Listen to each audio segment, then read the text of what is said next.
Welcome to EP Daily. Today on the show, we get hands-on with Assassin's Creed Syndicate. Plus, we learn all about the new weapons and mechanics in Assassin's Creed Syndicate. And then we dive into the history of 19th century London. Plus, we feel the beat of the boroughs in 1886, catch up with the new characters in the game, and a whole lot more today on EP Daily. Brought to you by EB Games. I'm your host, Victor Lucas, bringing you the latest in everything cool every single day. Today, I bring you the very cool Marissa Roberto. Oh, I'm very cool as well. Yeah. I like that. And the other thing that's cool, obviously, is Assassin's Creed Syndicate. Ubisoft has got this massive game headed in our direction, and they brought us out to London for this very cool event to take a look at the game and meet a whole bunch of people from the team that have been building it. No, look, I know what you're thinking at home. Like, yeah, we're just drinking the Kool-Aid here in London of Assassin's Creed Syndicate. But honestly, we've got some hands-on time with it, and so far I've been really enjoying it. Yes. We won't be bringing you our review today, but we will have a preview for you about all of the different aspects of the game, which honestly, there's just so much to this game that I feel like we have to have an episode like this. You know what was interesting is Assassin's Creed Unity, we reviewed that last year. We had a lot of problems with the game. There were lots of frustrations with the title and its in-app purchases. All of that learning, I think, has been passed on. Yeah. And it's interesting to see how good-looking Assassin's Creed Syndicate is. It really is. It's an absolutely beautiful game. It looks lovely.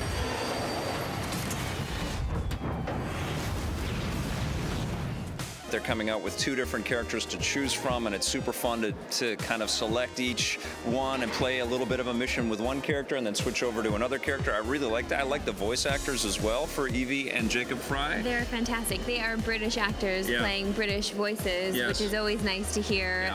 They do a fantastic job, but it's not just that. It's the atmosphere as well that's created here, because you really do feel like you're in 19th century London. I don't know what it was really like back then, but I like to imagine that this game is actually bringing me that experience. Yeah, and I like meeting the real characters like Alexander Graham Bell. You know, he's in there trying to help. He's kind of the Leonardo da Vinci of the game, so he's trying to help them concoct some new weaponry and tools. You get this incredible zipline rope launching thing, which turns effectively Jacob and Evie into Batman, which is that's true. So pretty damn cool, right? Big self, Victor Lucas, right here. But you know what? You're also riding around in carriages, and there's like a whole carriage mechanic here.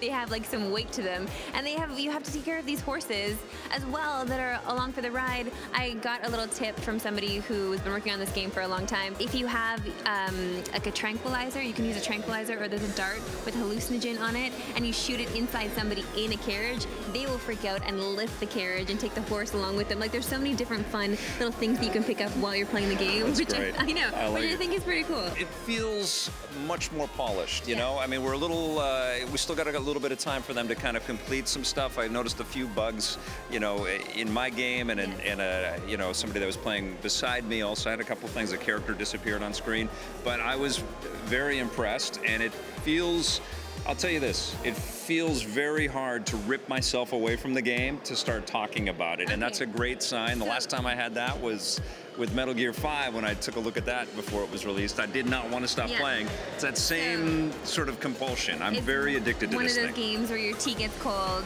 when you sit down with it. That's right. But again, this is just a preview. We haven't spent enough time with it to bring you a review yet. So let's hope that with Assassin's Creed Syndicate, the team learned a lot from the failings of Unity. And we hate to keep bagging on Unity because it did improve. I think it's good to bag when you know that the next one is going to be that much better. That's what we're hoping. Now, we're going to learn all about Syndicate in this episode. I got a chance to talk to game director Scott Phillips about all kinds of cool stuff. As far back as I can remember, I wanted to be part of London. Well, you're the game director, and you've got a lot of responsibility on your hands. Tell us about the new mechanics of the game, because there's some stuff in this title that we've never done in the Assassin's Creed franchise before. Sure. So 1868 London, the Industrial Revolution is a really great setting for us. It allowed us to bring systemic vehicles into the mix. So we've had vehicles in the past Assassin's Creed, but for now, in this game, they're everywhere in the city. You can hijack them, you can fight on top of them, you can drive them everywhere you want. In addition to that, we've got a a cool new tool called the rope launcher. Can you fix this? Because we have the tallest buildings ever and the biggest city ever in Assassin's Creed, we needed a tool to get you around a little bit quicker. And so the rope launcher really gives you a new sense of speed and motion, and it fits really well with the parkour, which we've improved from past Assassin's Creeds. Yeah, it's cool. I've noticed that there has been a great deal of attention paid to not getting hung up on objects or people in the crowds and stuff. That was one of the things that Ubisoft Montreal has helped us out on a great deal. We were really excited to bring something fresh with the Industrial Revolution, and I think across the board we've tried to improve everything, and I think we've delivered a really great game. I told you not to disturb me! There are lots of historical cameos. This franchise is kind of like the Forrest Gump of video games in a way. You get to meet everybody in history, it feels like. Tell us about the ones that you chose for 1886 London, because I know you had a lot to choose from. Yeah, it's a really great setting, of course, because it's London. We've got heavy hitters like the Queen. We've got great characters like Charles Darwin, Charles Dickens, Karl Marx. There's other characters like Alexander Graham Bell. You're going to have missions with a lot of those characters, so it's not just a cameo. This time you're going to spend real time with them, and you're going to get to explore and delve deep into their history and their story in London. So Scott's a pretty new team member to Ubisoft Quebec. He actually worked on the Saints Row games before joining that team, so some good pedigree right there. Cool. He's got some history there. But listen, you know what else? There's a lot of history in this game. In fact, London is a character, and we're going to learn all about it after this.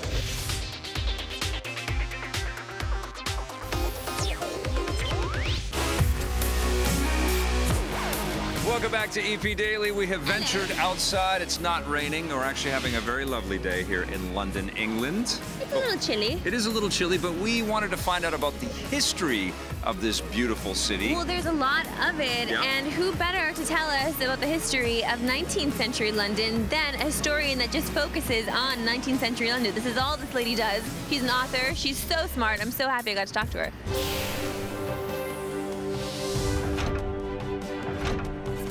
The Assassin's Creed franchise tries to pride itself on being historically accurate, but if you want accuracy, you're going to need to go to the source, or at least to somebody who knows what they're talking about. And Judith, you seem to really know what you're talking about when it comes to 19th century London. So how did you get involved with this game? I wrote a book called Victorian City, which was a description of what the streets of London were like in the 19th century.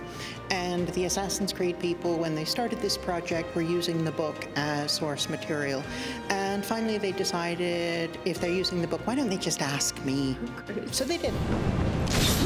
Do you feel like this is one of those games that's pretty close to the way it was in 19th century London, that maybe kids could actually learn more about the 19th century by playing this game? Is it that close to being accurate? I think these games are unbelievably accurate. A friend of mine told me that she had taken her 10-year-old to Rome, and he'd never been there before.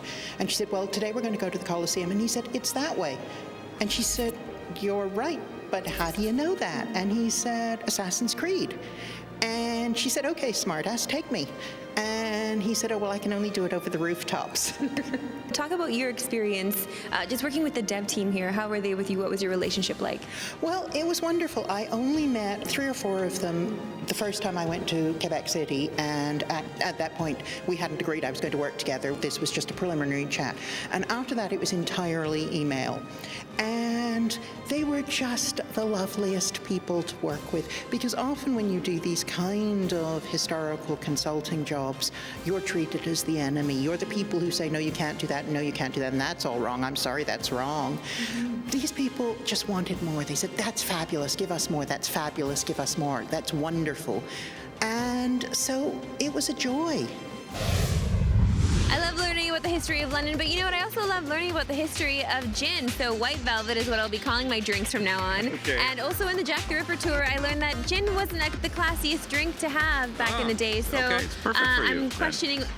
Sorry. All right. I hear the waters of the River Thames behind me lapping. I've also heard some church bells. You hear some sirens? Some sirens. And people walking everywhere. Audio is important. Yeah, it's amazing how much audio makes up this city in particular, and also the city in the video game. for champagne. Charlie is my name. I don't even know where to start with you because I feel like you've done so many things in this game. You've been in charge of so many things in this game. But let's talk about the music that we're hearing first and where you actually pulled from 19th century London. So one of the great things about working on Assassin's Creed Syndicate is the setting in London and also the time period, because the Victorian era is a really interesting era for music. You've got a lot of historical music, a lot of songs, a lot of folk songs or classical music you can pull on. And then you've also got, in the late Victorian era, the start of a really new approach to music and to operetta and musical and all these amazing things. So it's been really fun, and it's also been like a little bit like being an archaeologist, digging back through all these layers of different music and different sound. Take a look around lively old London. You have songs that you're pulling from way back in the day. So you've discovered these things. You were digging and you found some very cool things about interesting people. So let's talk about, there's a murder song. How does that, I didn't even know that existed, a murder song. What is that? So there's a kind of music called murder ballads, and that's come from a folk tradition where people are singing about things that have happened in their time. You know, for example, a notorious crime or a highwayman or a pirate or someone like that. So notorious events or political songs, commentary on society or on the times they live in, the place they live in. So one of the things when we started on Assassin's Creed Syndicate was I'd read quite a lot about these, and then I spoke to the music supervisor I'm working with on my team. I was like, hey, how about we write some new songs but in the style of those kind of murder ballads, and then we use those as a really nice Easter egg almost for the player that they get to hear around the world, which reflects on the story of the game, the actions they've taken, plus they're actually just really cool. And Austin Wintrian, our composer, and a group in Australia, Tripod, collaborated on those songs. And once you hear them, it's like an earworm. It just gets stuck in your head. I'm singing them all the time. I'm sure everyone hates me. Singing rule Britannia, Britannia rule the waves. Can't tell you how the whole game is yet, but one thing we can tell you, Assassin's Creed Syndicate sounds great. It does sound pretty sweet. Don't go anywhere because after the break we find out how they built this city. Was it on rock and roll? I don't know. Find out after this.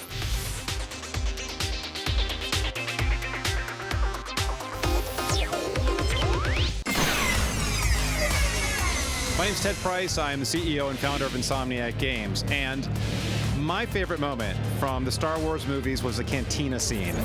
As a kid, seeing those crazy monsters really just kind of, I don't know, blew my mind because I hadn't seen a lot of CG up until that point, and it made me want to create monsters. I guess maybe that's part of why I got into games in the first place.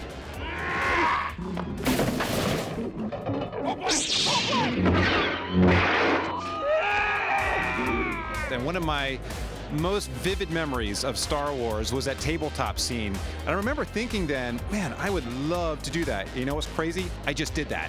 I actually just played a couple games that actually have that same setup in VR. When they're actually controlling the little characters and the characters are ripping each other's limbs off in VR on the table. Pretty cool.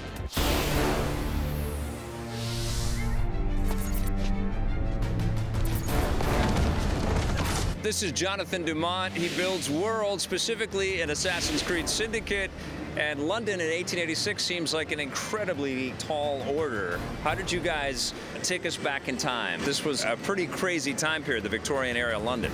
Yeah, we were sort of lucky, although at the same time, because we had a lot of photography. This is the first time we do an Assassin's Creed game with photography from the era you're building. So when we came to London and visited and fact-checked what we were doing, it was a lot easier to say, oh, that building wasn't there, that was there, you know, that was reconstructed. And we're not just going off concepts or anything like that. From photography and all that, you don't get the real vibe, man. But once you come here and you like start doing the boat on the Thames, or you know, you go to St. James Park and see how quiet it is in the middle of downtown, sort of start feeling the game a little bit more. We had to rebuild a little bit the South Shore, because the South Shore has changed quite a bit. It was all factories and warehouses, you know, and poor housing, and now the landscape has changed quite a bit. So a lot of research going in down there, but the thing we really tried to push is having contrast for each of our borough, and so that they're all different. So we did really make choices to make them distinct one from another. We want people to like it. We want people to just have fun with it, and people really worked on it. So I'm very happy and proud of my team. Yeah, so lots of incredible landmarks in Syndicate, including, of course, Buckingham Palace and Queen Victoria. She's pretty important in the game, but you know who's more important? The main characters, Jacob and Evie Fry. 2 assassins, equal in height, 1 female, 1 male, 2 decades old, and those devilish smiles. And with the lady that plays Evie in Assassin's Creed Syndicate, now this is a very exciting role because you're head-to-head here. You're an assassin with another assassin in a game. This has never happened before. So what was it like for you to jump into this role? That was fantastic. It's I always wanted to be an action heroine, so this is the ideal job for me. I get to run around on obstacle courses. I get to scream and shout and kick people's off. It's a great job. When you get the call that you're going to be it, you're going to be the female assassin in Assassin's Creed Syndicate, what was the reaction? Well, do you know what? I auditioned for it last August, and I didn't find out till October, November. Yeah. I'm auditioning for this thing, and I didn't know what it was for. I did auditions from like all different types. I can't say the scripts they used, but like big movie kick-ass women were my script things, and they said, "I'll just make her a Victorian England character." So I didn't really know what they were looking for. I kind of found Evie within myself and just brought that.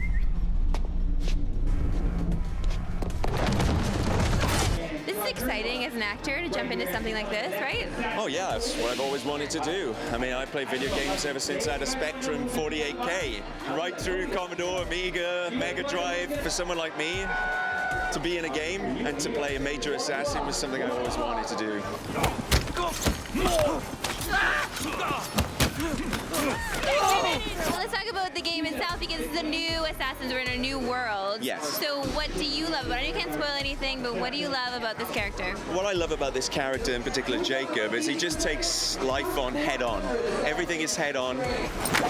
He likes to have a lot of fun. He's got a great sense of humor, and his journey throughout the game is a journey of discovery, both him and his sister, and they really have to find each other and each other's skills in order to take down the Templars. It's a wonderful arc, and this is a fun character. A lot of dramatic scenes, a lot of fun scenes. I think the fans are going to be really, really happy. So you got to spend some good time with those voice actors. What were they like?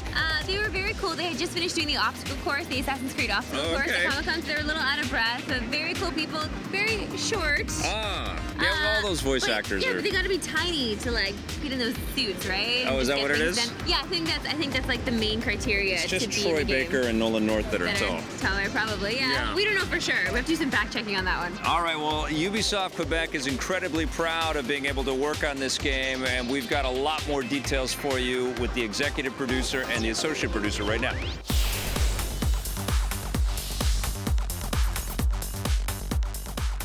Being the executive producer of a game like Assassin's Creed seems like a pretty heavy task. So can you break it down for the folks at home? What exactly is your day-to-day? What's the heaviest task you have at hand? So I actually get to work with a lot of the narrative team, the character team, the cinematic and scripted events team. So I spend quite a bit of my time with them, just making sure we're kind of staying on vision. We know what we're building, where we're going. It's a blast. When you heard there was going to be a female assassin as a big part of this game, what was your feeling as a woman? Because I feel pretty empowered taking control of Evie. She is pretty badass. Both assassins are really badass, but Evie, I feel like Evie, she really executes both her plans and her targets with extreme precision. And when she does those multi-kills, it's just like, she feels so powerful. So yeah, I'm really proud of us being able to achieve those two main characters who have each different personalities, each have different approach to missions, and we built every mission. Design was really heavily related to which character we're gonna play it. And at the same time, in the open world, well, it's really up to you. So I have to say, sometimes I'm more in Evie, sometimes I'm more of Jacob. It really depends on it, but I'm super proud of what we've been achieving with those two guys.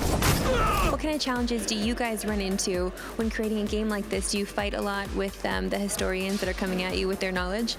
Yeah, they always challenges us, but that's why we hire them to work with us, because they're super talented in their craft. I mean, there's a lot of things we're working with. We're trying to make a game that's fun and players want to go and explore and experience, but we also are working with technology and different limitations. So we have to kind of find this balance, and it's why it takes, so many people and so much time to actually make this game kind of happen. It's a big production.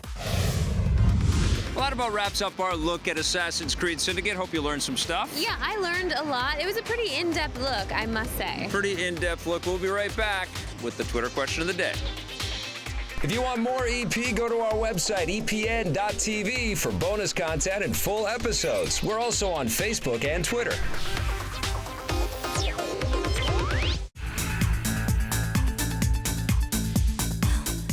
Welcome back to EP Daily. Having a blast in London talking about Assassin's Creed Syndicate. Here's our Twitter question of the day. It's from a fellow named Enzo Z, asking us a very important question. Why did they screw up and call the main character of Assassin's Creed 2 Ezio instead of Enzo, which was the original plan? That's a good question, Enzo. What do you think it was? Well, I think they must have met the real Enzo. Yeah, because we went to visit the team, and they must have met Enzo, and they said, no, we can't call him. He's not as cool as our cameraman. Not as cool as Enzo, that's true. Yes. So full disclosure, Enzo is our cameraman. Yep. Also, I feel like we made him ask us this question as well. He usually just uses his Twitter for getting mad at airlines. Yeah, it's a good question, though. If you've got a question for us, or you want to get caught up on the show, you want to ask us questions about Assassin's Creed Syndicate, you can do that. Head to our website, epn.tv. We've got a lot more coming for you in the next episode of EP Daily, including a little sneak peek at this. Thanks for watching. Bye. EP would like to thank its sponsors, Nintendo, Xbox. EP's mobile coverage is brought to you by Gameloft, makers of Asphalt 8 Airborne, which you can play on your Android or iOS device for free right now. Jumping into Gears 4, am I going to be able to jump in without knowing any of the other story? Is there going to be like a recap for me, or can I jump in with these characters fresh? The way that we like to think about Gears of War 4 is a new beginning. Where it goes and how it ends, that's to be decided, but it really is a new beginning now. So I don't think you have to know what's going on, but who's to say when it is? It may be before what we're doing. We might be pulling like a Star Wars thing on you. You don't know that. Who's to say what it is? I don't know, but I feel like you should tell me because you're Canadian and I'm Canadian. We should talk about this together. Secret handshake, Canada handshake. Okay, we'll do it off camera. We'll do it off camera. Could use some help here?